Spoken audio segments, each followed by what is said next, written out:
El contenido del siguiente programa es responsabilidad de sus realizadores. Aquí comienza Calentando la Palabra en la UPN. El debate y la opinión sobre temas de coyuntura desde los micrófonos de la Pedagógica Radio. Bienvenidos.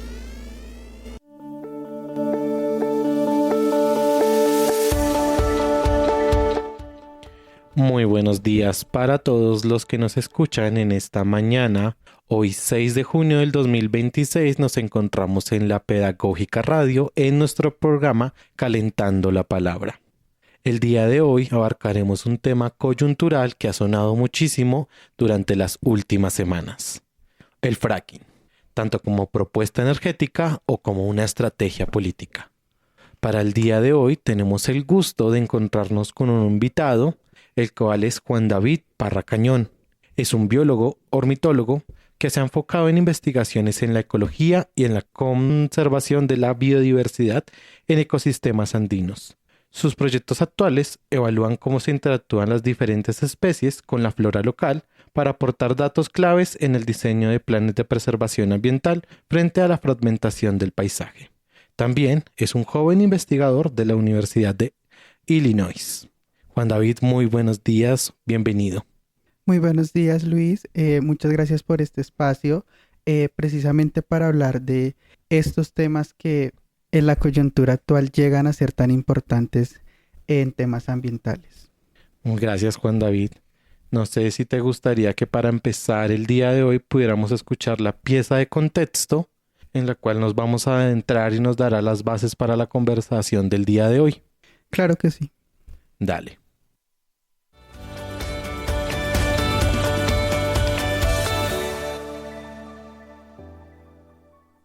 En tiempos electorales, pocos temas logran dividir tanto a la opinión pública como el futuro energético de un país. En Colombia, es uno de los debates que regresa con fuerza en cada campaña, el fracking. Una técnica de extracción de hidrocarburos que despierta promesas de crecimiento económico, pero también profundas preocupaciones ambientales y sociales. La pregunta vuelve a instalarse en el escenario político. ¿Hablar de fracking es una propuesta energética seria o una estrategia política para ganar votos? El término fracking o fracturamiento hidráulico hace referencia a un método utilizado para extraer petróleo y gas atrapados en formaciones rocosas profundas. El procedimiento consiste en perforar el subsuelo e inyectar grandes cantidades de agua, arena y químicos a alta presión para fracturar las rocas y liberar los hidrocarburos. Sus defensores aseguran que el fracking podría ampliar las reservas energéticas del país, reducir la dependencia de combustibles importados y aumentar los ingresos fiscales.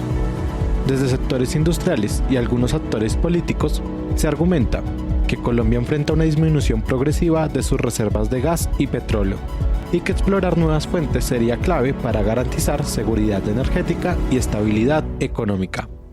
Sin embargo, el debate está lejos de ser técnico únicamente. Organizaciones ambientales, comunidades rurales, académicos y movimientos sociales han advertido sobre los riesgos asociados a esta práctica. Entre las principales preocupaciones se encuentra la posible contaminación de fuentes hídricas, el alto consumo de agua, el impacto en ecosistemas sensibles, las emisiones de gases contaminantes y los efectos sísmicos derivados de la intervención del subsuelo. La discusión tomó especial fuerza en Colombia durante la última década, especialmente en regiones como Magdalena Medio, donde se plantearon proyectos pilotos de investigación integral. Allí, el debate no solo se centró en el impacto ambiental, sino en el papel de las comunidades frente a decisiones que podrían transformar sus vidas radicalmente y sus territorios. En medio de este panorama, las elecciones convierten el tema energético en una bandera política. Algunos candidatos presentan el fracking como una solución inmediata para enfrentar una eventual crisis de abastecimiento y fortalecer la economía nacional. Otros lo rechazan tajantemente, defendiendo una transición energética basada en energías renovables y modelos de sostenibilidad. Pero aquí surge una cuestión fundamental. ¿Qué tanto esta discusión responde a estudios técnicos y qué tanto a cálculos políticos? Durante campaña, el discurso sobre el fracking suele simplificarse, De un lado aparecen mensajes que lo presentan como la única vía para salvar la economía o evitar apagones energéticos. Del otro, narrativas que lo convierten en una amenaza absoluta e irreversible para el medio ambiente. Entre ambos extremos, muchas veces quedan relegadas preguntas complejas. ¿Qué tan preparadas están las instituciones para regular esta práctica? ¿Cuáles serían los impactos reales en las regiones? ¿Existen alternativas energéticas suficientemente robustas? ¿Cómo equilibrar desarrollo económico y la protección ambiental? El tema también revela tensiones ideológicas. Mientras sectores más cercanos al extractivismo defienden la explotación de un recurso natural como motor económico, otros plantean que insistir en combustibles fósiles puede retrasar la transición hacia energías limpias en un contexto global marcado por la crisis climática. A nivel internacional, países como Estados Unidos han desarrollado ampliamente esta técnica, mientras que otros, como Francia o Alemania, han impuesto restricciones o prohibiciones debido a preocupaciones ambientales. Esto demuestra que no existe una única respuesta, sino decisiones condicionadas por contextos económicos, políticos y ambientales específicos. Así que, hablar de fracking en época electoral implica ir más allá de consignas o eslóganes de campaña. El desafío está en analizar con rigor qué propuestas son viables, cuáles cuentan con respaldo técnico y cómo afectan realmente a las comunidades y al futuro energético del país. Porque al final, la discusión no es solamente si Colombia debe o no hacer fracking. La verdadera pregunta es qué modelo de desarrollo quiere construir el país y si las decisiones energéticas están siendo pensadas a largo plazo o utilizadas como herramientas de disputa política en tiempo de elecciones. Estás en modo calentando la palabra.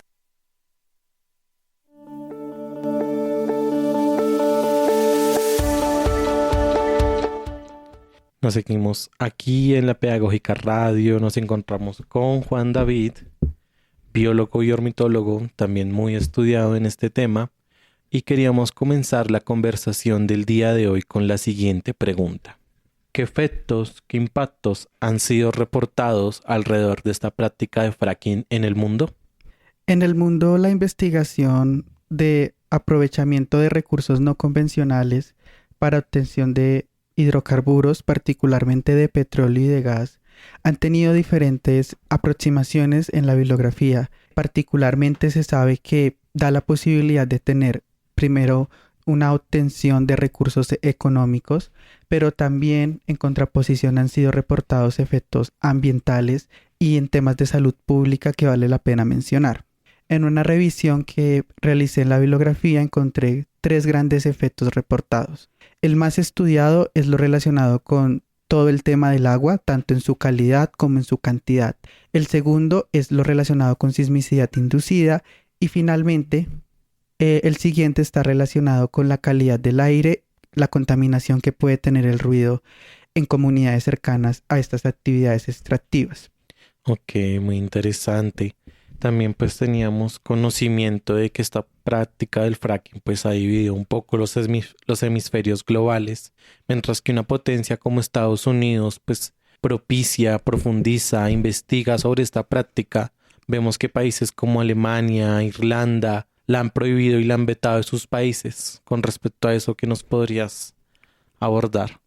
El asunto con el fracking es que cada territorio tiene soberanía sobre qué desea explotar en su territorio, pero esas decisiones no pueden ser universales porque cada país tiene modelos energéticos diferentes. Por ejemplo, Francia depende en gran medida de energía nuclear. Para Francia no es tan importante prohibir el fracking como de pronto países donde dependen de estos recursos. Yo siento que la pregunta no es tanto si fracking sí o no, sino qué balances las sociedades llegan a encontrar entre soberanía energética, crecimiento económico y sostenibilidad ambiental, social y económica. Es importante centrarnos desde una perspectiva que toda decisión ambiental que se tome tiene que estar plenamente informada y plenamente avalada por las entidades en las instituciones o en los países.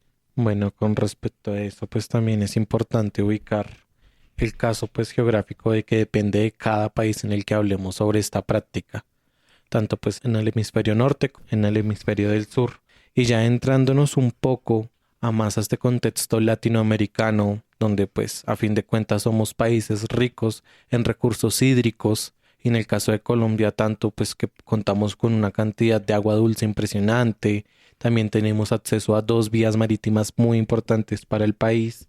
Quisiera pues que empezáramos a preguntarnos cómo funcionaría, cuáles son las posibilidades, cuáles son los retos, los desafíos o las contradicciones de investigar o hacer pilotajes de fracking en Colombia. Así que pues quería preguntarte, Juan David, con respecto a las comunidades y el fracking. ¿Las comunidades están informadas sobre esta práctica? Y en caso tal de que estén informadas, ¿tienen voto decisivo en decidir permitir la práctica en sus territorios?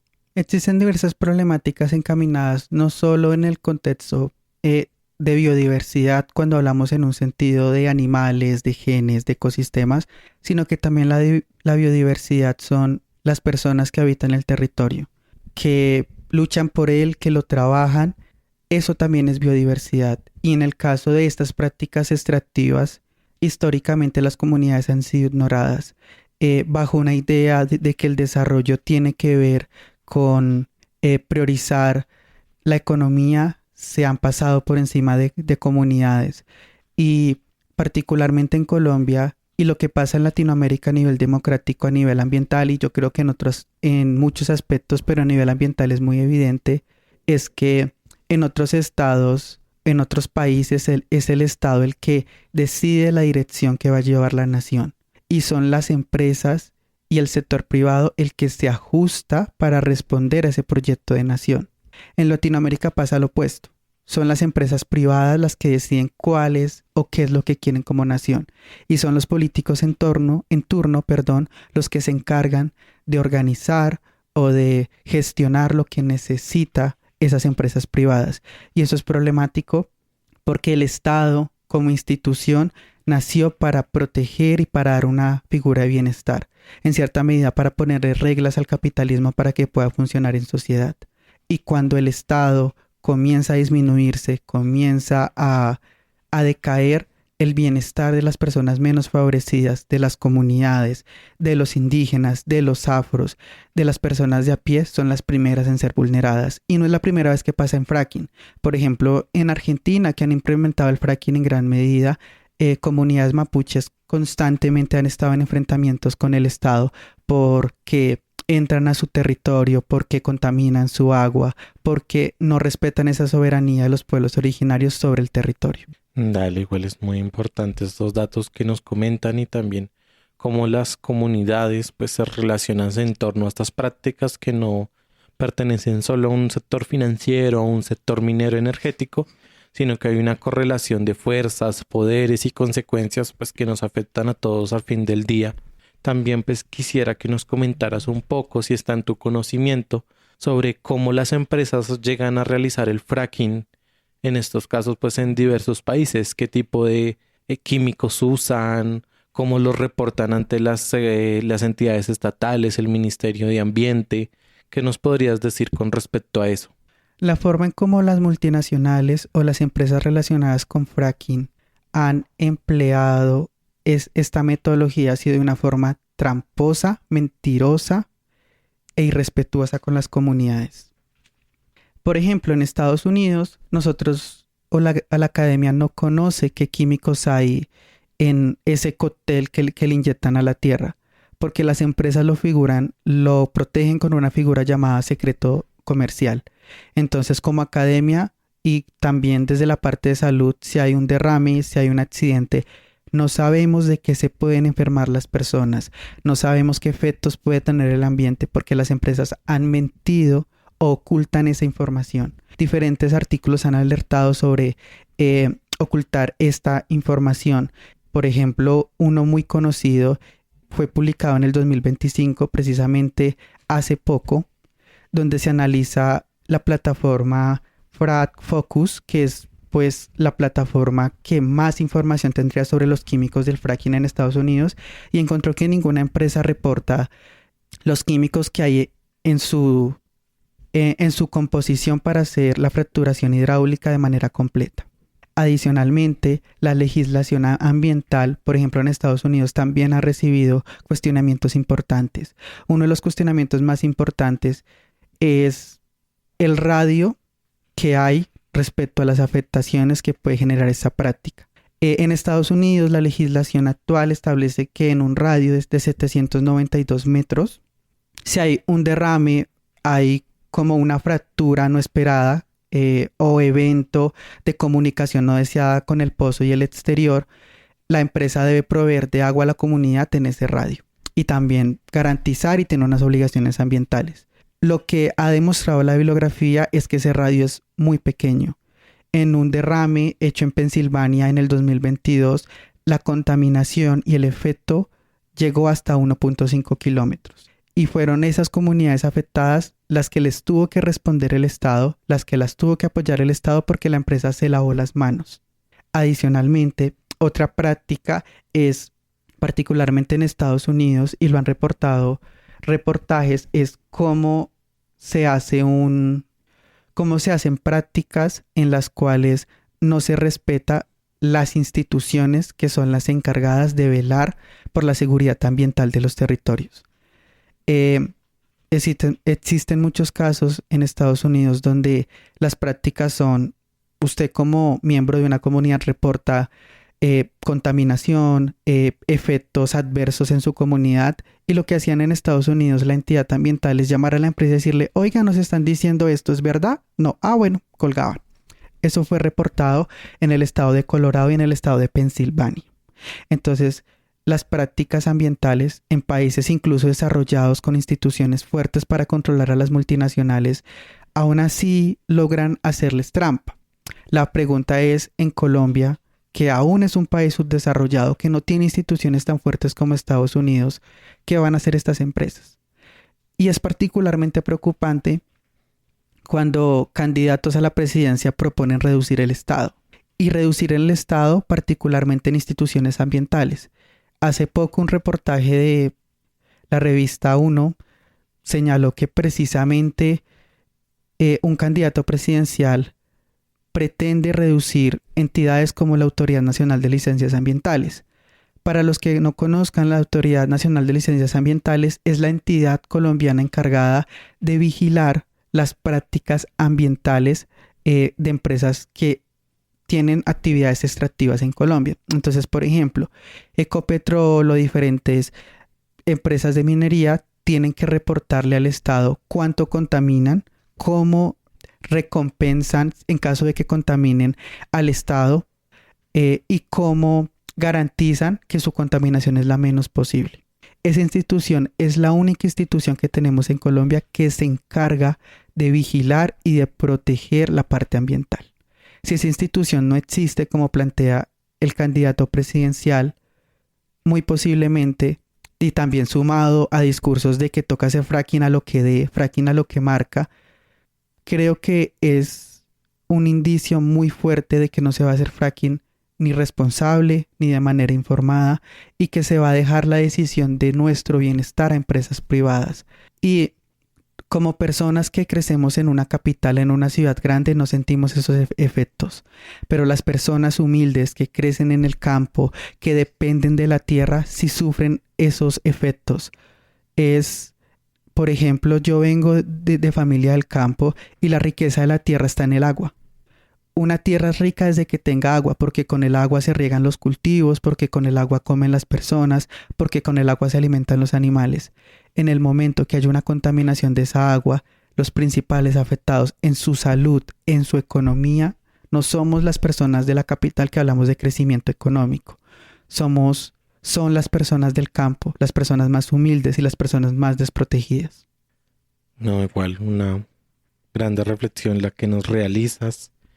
Y pues quisiéramos abordar como un poco sobre esta práctica a fin de cuentas y cómo las empresas privadas son las que predominantemente pues lo han realizado. Pues tenemos data que más o menos desde la década de 1940 se realiza esta práctica en diferentes pues países que pues dependían principalmente de hidrocarburos pues para mover su economía. Y como lo mencionabas hace poco sobre el agua, y el agua es uno de los principales elementos que realizan para realizar el fracking. Quisiera saber qué contiene normalmente esa agua, qué tipo de metales pesados le agregan, porque no simplemente agua, sino que tienen que añadir, como tú lo decías, en un cóctel químico para poder perforar la tierra. ¿Qué pasa cuando esa agua perfora la tierra? ¿A dónde va? ¿Cómo la empresa logra descontaminarse, así lo logra? ¿O cómo a fin de cuentas no se hacen responsables de este tipo de prácticas en el cual pues se perfora el suelo a unas longitudes increíblemente grandes y se inyecta a presión un cóctel químico a base de agua que pues podría afectar la vida de los ecosistemas tan megadiversos que tenemos en el mundo y especialmente en Colombia? Pues la composición química no se conoce porque las empresas se amparan en el secreto comercial para ocultarnos la información, pero han habido diferentes aproximaciones teóricas, como que yo siento que en la bibliografía o en la academia estamos jugando un poco al gato y al ratón. Las empresas ocultan la información y los científicos intentamos descubrir qué le están poniendo a la tierra y si las personas se enferman, de qué se están enfermando. Por ejemplo, un estudio realizado en India por Dasari y colaboradores en el 2004 evaluó principalmente metales pesados en acuíferos subterráneos cerca a pozos de fracking y los resultados creo que son bastante alarmantes. Encontraron que en algunos pozos el 100% del agua revisada supera los índices permitidos de metales pesados en el caso de los niños y en un 99% en el caso de los adultos. ¿Qué significa esto? Que la presencia de estos metales pesados, además de que se bioacumulan, son muy cancerígenos y estamos exponiendo a personas que en territorios dependen del agua subterránea a adquirir enfermedades. Dale, ¿nos podrías explicar un poco sobre este concepto de bioacumulación? ¿Cómo funciona y cómo afectan los cuerpos que se exponen a este tipo de contaminación? Sí, lo que pasa es que para hablar de contaminación del agua hay diferentes aproximaciones y diferentes índices. Un índice muy interesante es el que mide los metales pesados. ¿Cuántos metales o qué cantidad de metales pesados está disuelta en el agua? El tema con el fracking es que el fracking no solo rompe la tierra para liberar petróleo y gas, libera todo lo que hay en la tierra. Si hay metales pesados los libera, si hay radiación la libera, lo que encuentre lo va a liberar. Bioacumulación en biología es cuando particularmente esos metales pesados se van acumulando, como su nombre lo dice, en el cuerpo de los organismos. Entonces, cuando un organismo consume otro, va a comenzar a recibir todos esos metales pesados como si fuera una cadena, como si fuera una acumulación. Eso es complicado porque el ser humano muchas veces en comunidades está en el tope de la cadena alimenticia. Es decir, que consumir peces, consumir fauna para subsistencia o incluso como pesca a nivel industrial puede tener contaminación significativa de metales pesados donde esos químicos lleguen a entrar en contacto con aguas superficiales. Y eso implica que no solo es el agua que bebemos la que nos va a enfermar, sino también es el alimento que podemos consumir. Dale, igual. Importante las recomendaciones y los datos que nos estás dando. Y quisiera hacer como una aproximación como sea la responsabilidad que tienen las empresas tanto en la preparación como en la extracción como en las consecuencias posibles a futuro.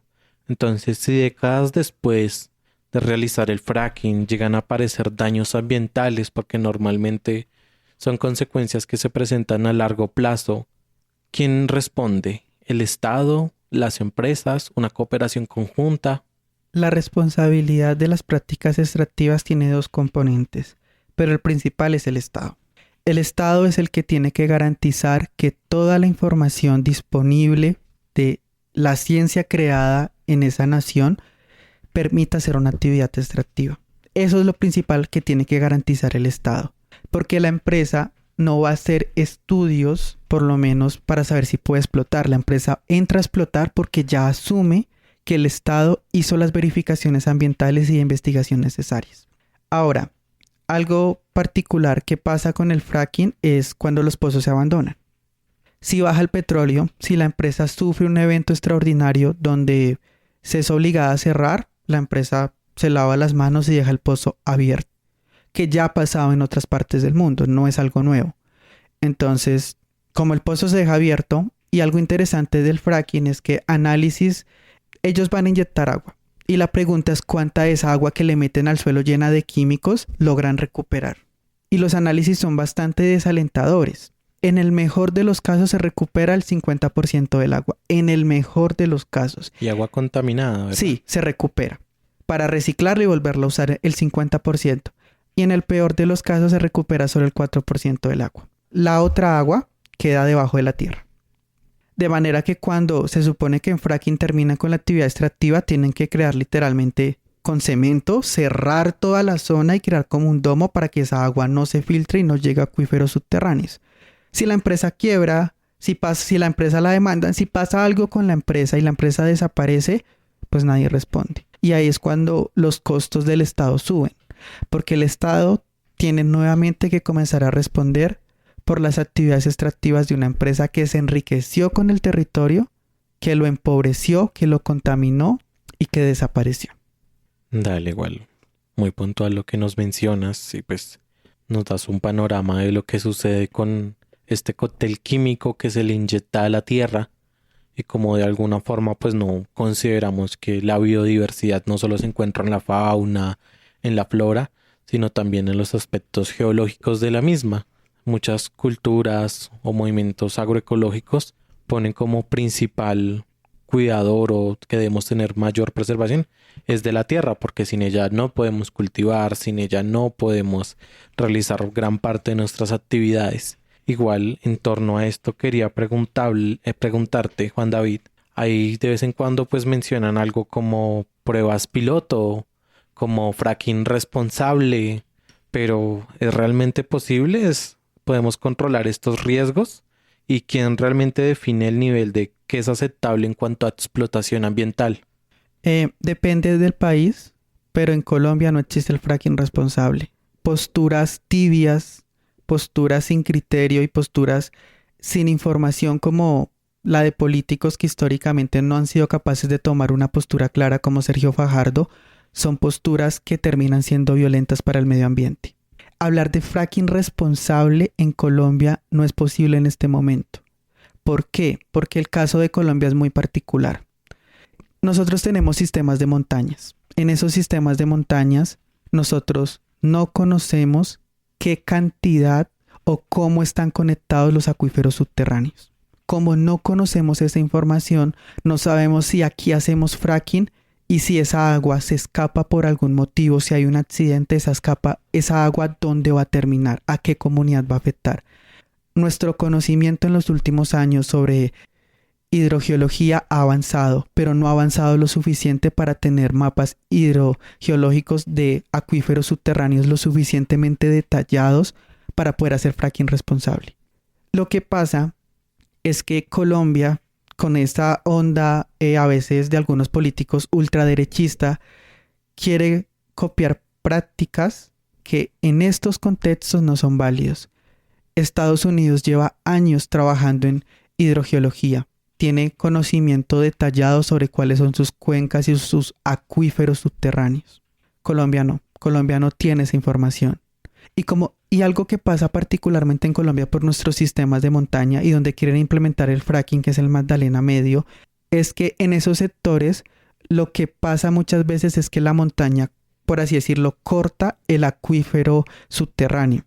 Y como lo corta, el agua por presión sale a la superficie. Entonces, no sé si los que me oyen vengan de esa cultura del campo, de que el agua se siembra, de que el agua se cultiva. Y es precisamente porque nosotros tenemos la fortuna, si suene romántico, que en nuestro territorio el agua brota. Nosotros tenemos manantiales, ojos de agua en gran parte del territorio. Y esas manantiales son la manifestación superficial de esos acuíferos subterráneos. En el campo, esos manantiales son la base de la economía de las personas. Si no sabemos cómo están conectados unos con otros y los contaminamos, no sabemos cuánto pueda viajar esa contaminación. Puede viajar kilómetros, como pasó en Estados Unidos, que viajó 1.5 kilómetros, o incluso puede viajar más. Como no conocemos esa información, no podemos hacer fracking responsable. Si nosotros queremos hacer fracking responsable, como Estado tenemos que invertir en ciencia, en geología, en hidrogeología, para levantar la información necesaria para ser pilotos responsables. Pero nosotros no nos podemos comparar con la información que tiene Estados Unidos en este campo. Y de hecho, así lo han detallado por lo menos diferentes artículos en el contexto latinoamericano. Y la pregunta es, bueno, ¿por qué en Argentina se ha hecho?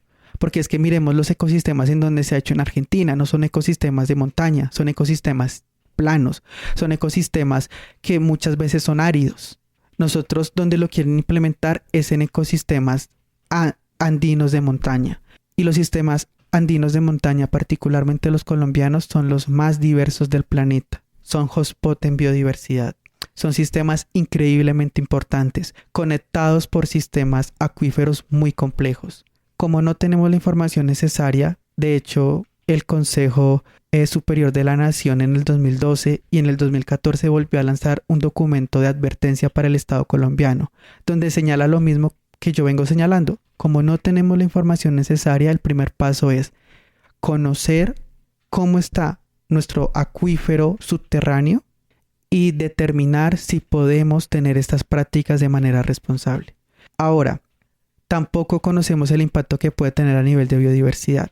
Tampoco sabemos si nuestras instituciones ambientales sean lo suficientemente independientes para evaluar con rigurosidad estas entidades. Entonces, el panorama actual en Colombia no pinta bien para implementar esas prácticas. Si las queremos hacer, tenemos que invertir en lo básico, en ciencia.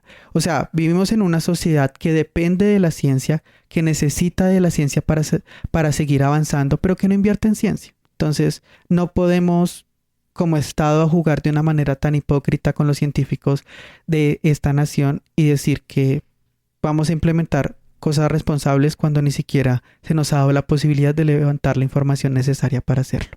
Dale, muchas gracias, Juan David. Es muy importante lo que nos mencionas y lo retomaremos un poco después. En este momento vamos con nuestra pausa musical para enriquecer un poco el programa con la canción Las Cuchas Tenían Razón de Oblidio.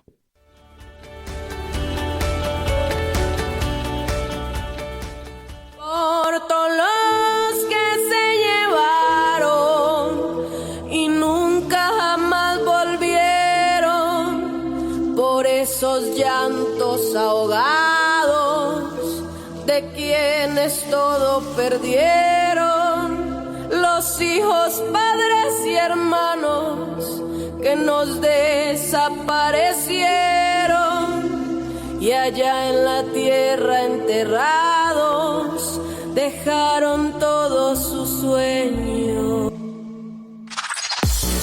Síguenos en nuestras redes sociales, Facebook, X e Instagram como @Pedagógica Radio y permanece conectado con toda nuestra programación. Pedagógica Radio.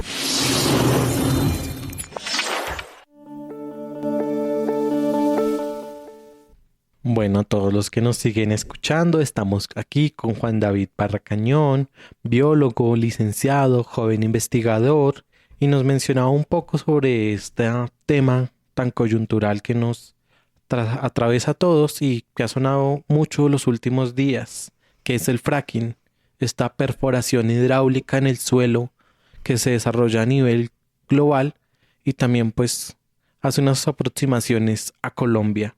Juan David, pues ya nos mencionabas un poco de cómo esta práctica en montaña podría tener persecuciones graves en temas de salud, en temas de agua, pero pues yo también tengo la curiosidad de que estamos tocando el suelo y de ahí pues viene como una preocupación que son los sismos.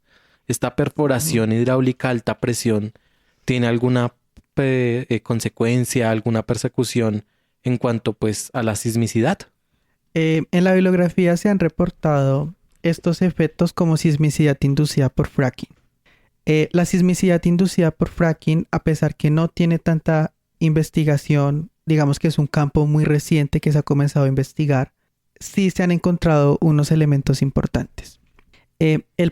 Uno de los artículos, digamos, que comienza a hablar un poco de este tema, no específicamente en fracking, sino solo de fracturaciones mecánicas, dice que básicamente el conjunto de químicos y la ruptura de esas rocas que componen el subsuelo pueden facilitar que las fallas geológicas existentes se reactiven, como si fuera un lubricante. esa es la primera investigación que lo hace desde un punto de vista teórico y desde un punto de vista de análisis, que pues de hecho es bastante reciente, lo publicaron ya en colaboradores en el 2025 en Science Direct. Posteriormente, ya se investigó concretamente sobre los efectos de la fracturación hidráulica o fracking en la sismicidad inducida. Y se investigó en un pozo o en una excavación en Estados Unidos. Los investigadores encontraron algo interesante y es que ellos triplicaron la detección de terremotos confirmados por sismicidad inducida debido al fracking en el territorio. ¿Qué es lo que pasa? Nuevamente, las prácticas empresariales que no siempre son transparentes, solo se había reportado en el momento pues un evento de sismicidad inducida debido a que se tocó una falla geológica y pues generó esa sismicidad inducida. Los investigadores, al hacer una revisión de diferentes sistemas de monitoreo, encontraron que se triplicaba esa cifra. Sabemos que no es tan común, por lo menos en Estados Unidos, pero que sí pasa, que sí puede generar sismicidad inducida en algunos casos. En el contexto colombiano es más preocupante. Digamos que a nivel geológico, pues Estados Unidos no tiene tantas fallas geológicas como sí la tiene Colombia. En los Andes nosotros tenemos muchas fallas geológicas activas.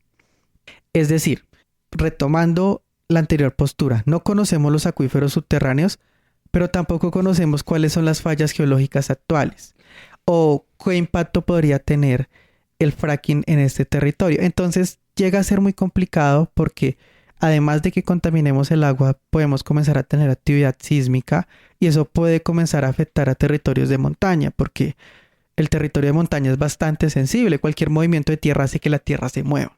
Entonces eso es bastante delicado en el contexto colombiano. Dale, ahí como para responder rápidamente en cuestiones, ya hablamos de cómo se puede contaminar el agua, cómo se puede contaminar la naturaleza, la tierra, la fauna, la flora. El aire y el ruido pueden llegar a ser factores de contaminación alrededor de las poblaciones o en donde se practica el fracking. Sí. Es un campo que hasta ahora se está comenzando a estudiar. De hecho, muchas investigaciones en el fracking son muy recientes, pues precisamente porque como hemos estado jugando al gato y al ratón con las empresas a ver qué es lo que están haciendo, pues la información no es tan fácil de obtener. Entonces, pues primero por eso, una dificultad para investigar. Y lo segundo es porque como es una técnica tan reciente, la academia ha tomado su tiempo para poder asumir ese rol social para investigar de qué pasa.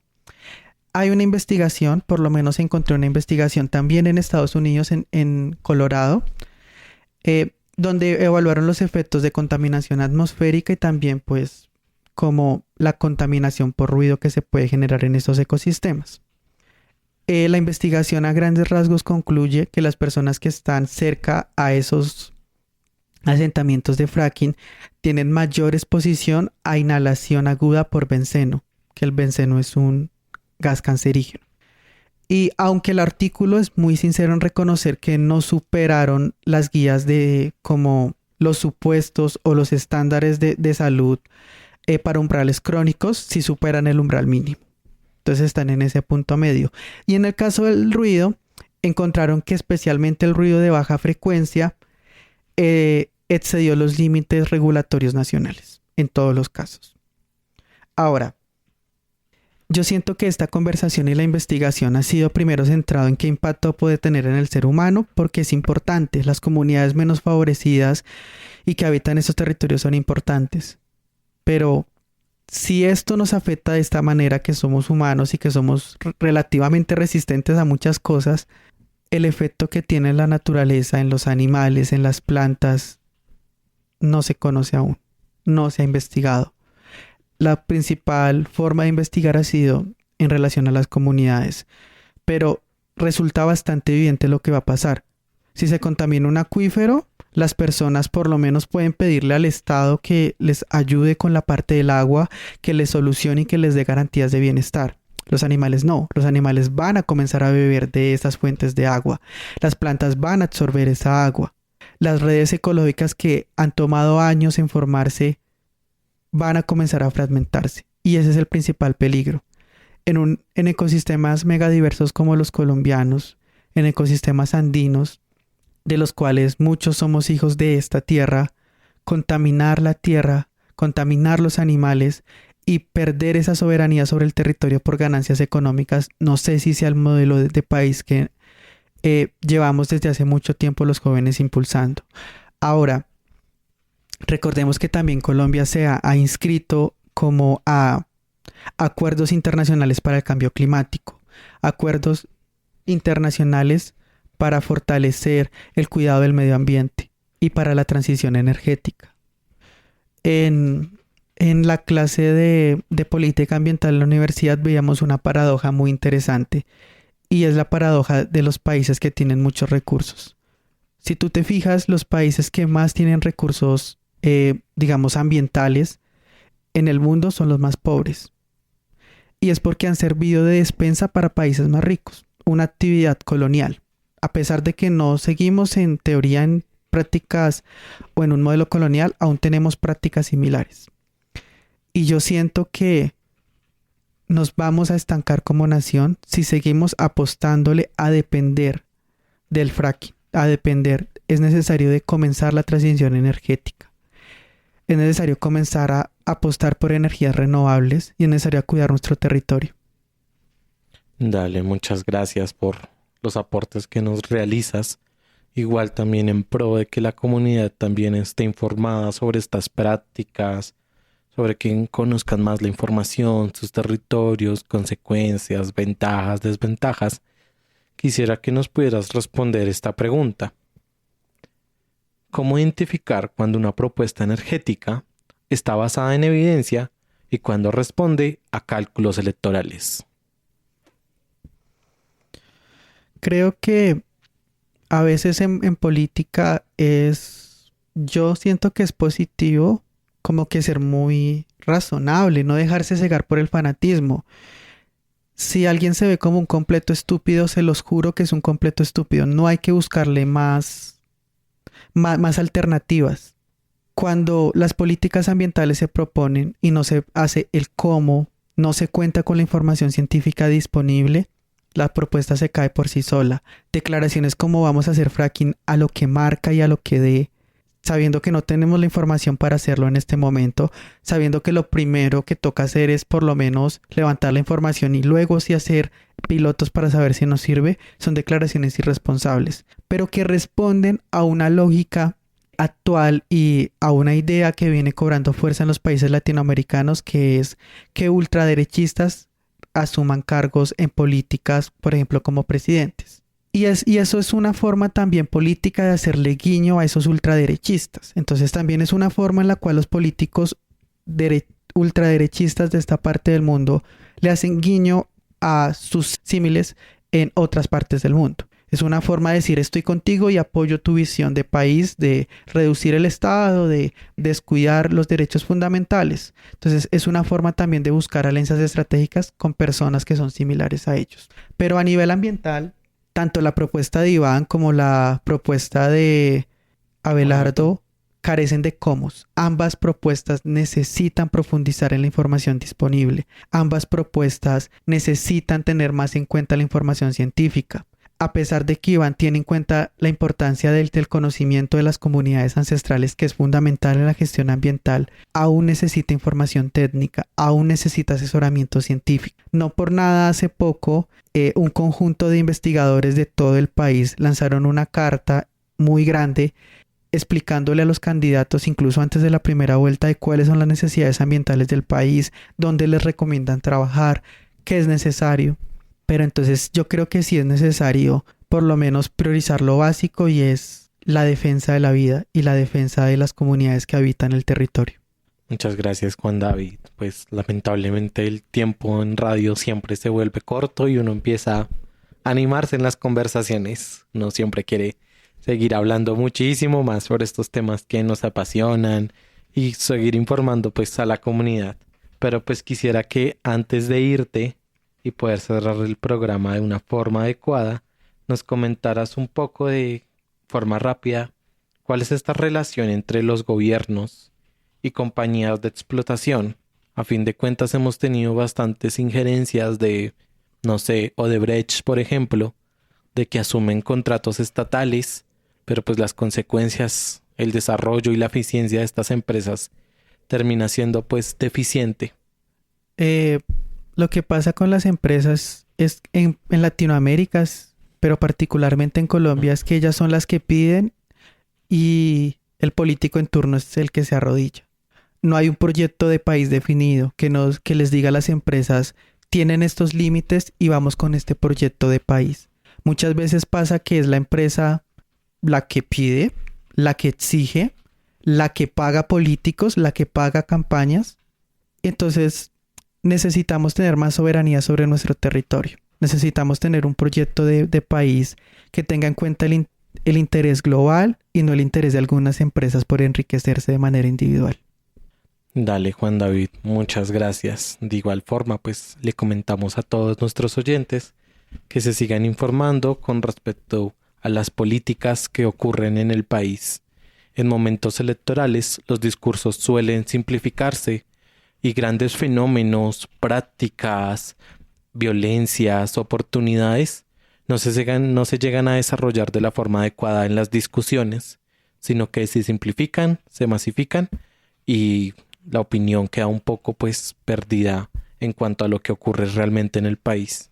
Antes de cerrar el programa, quisiera dar un agradecimiento al equipo que hace posible que la Pedagógica Radio funcione día con día. A Mario Hernández en el control, a Yolanda Barrantes en edición de sonido, a Duan Cárdenas en comunicaciones. Muchas gracias a todos los que nos escuchan y síganos sintonizando en la Pedagógica Radio.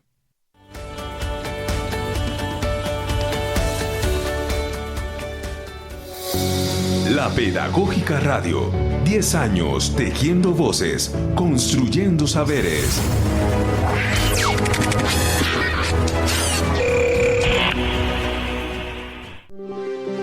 Quédate con las voces y los sonidos que enseñan de la Pedagógica Radio.